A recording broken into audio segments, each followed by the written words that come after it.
Today, I'm going to be telling you the story of a man whose plane crashed in Alaska and how he survived while being attacked by a bear. Let's get into it. Imagine you're flying alone over the vast Alaskan wilderness. Below you, nothing but snow-covered mountains, dense forests, and icy rivers. Then, without warning, your plane's engine dies. Silence. The propeller stops spinning. The nose dips forward.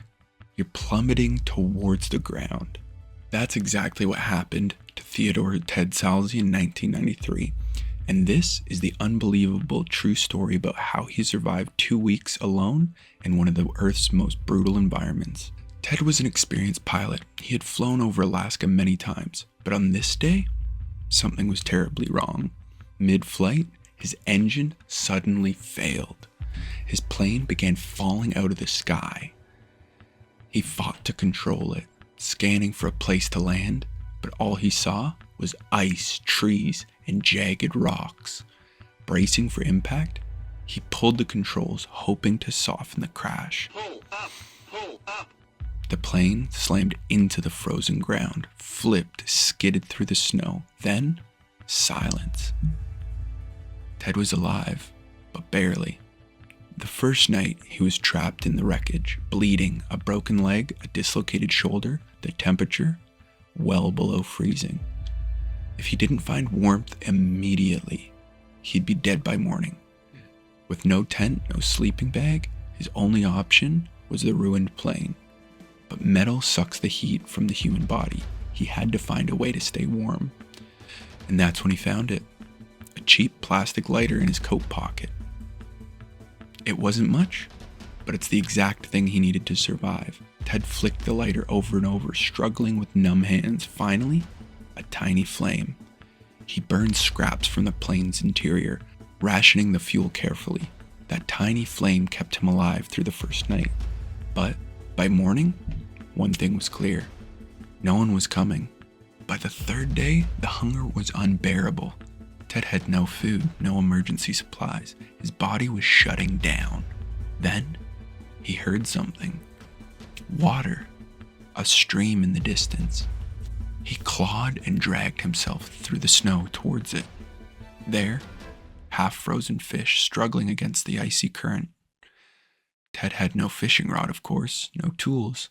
He had to catch them with his bare hands. And this wasn't easy. It took hours. His hands were numb, his body was weak, but finally, he snatched a fish from the freezing water. But still no fire, no way to cook it. He had no choice but to eat that fish raw. Slimy, freezing cold, but it gave him just enough energy to keep going. Then came the next nightmare, a bear encounter. Late that night, Ted heard something moving outside the wreckage. Through the darkness, a massive brown bear appeared. It had smelled the fish, and it wanted more. Ted froze. No gun, no knife, no protection.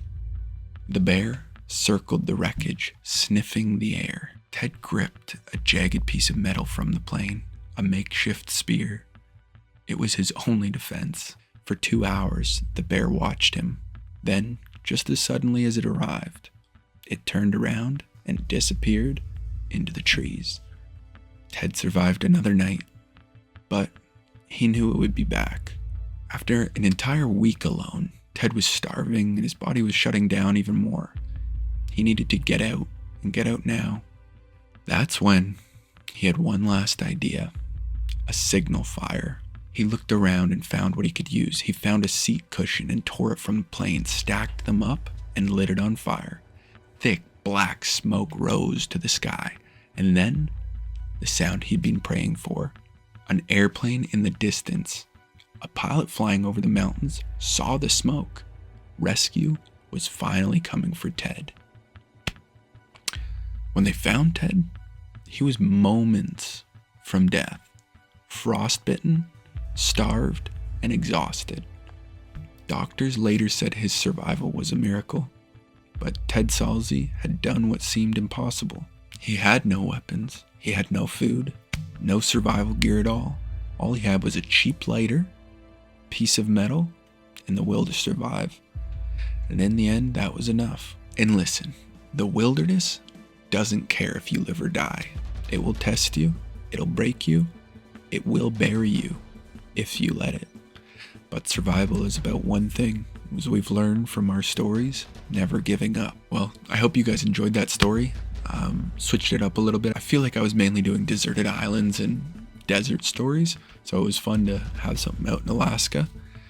And it just goes to show, always keep a Bic lighter in your pocket if you're going to be in a little airplane over Alaska, because that just might be the thing to keep you alive.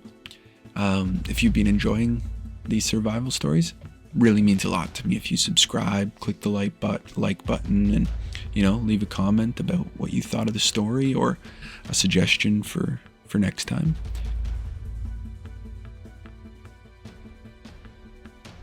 Imagine you wake up and your hand has been hacked off. You look over and you see the glass in your cabin smashed.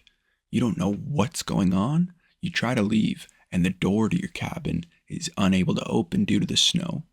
While that would be a crazy scenario, it has absolutely nothing to do with today's story.